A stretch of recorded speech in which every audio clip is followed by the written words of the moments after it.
Hello and welcome back to my channel. In today's video, I will show you how to use Afterpay at Kroger. So let's get started. So first of all, we'll just open here our browser. So at the browser, I would likely search for how to use Afterpay at Kroger and let's press enter. So to use the Afterpay at Kroger, you need to follow this step. I can just open this video right here. Okay.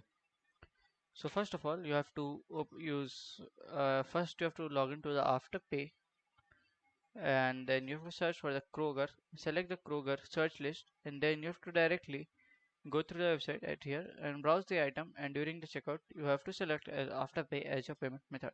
So you can directly see from this video, this is a very easy step. So you can just follow this, or you can just go to here at Afterpay at Kroger's. You can just open Kroger's.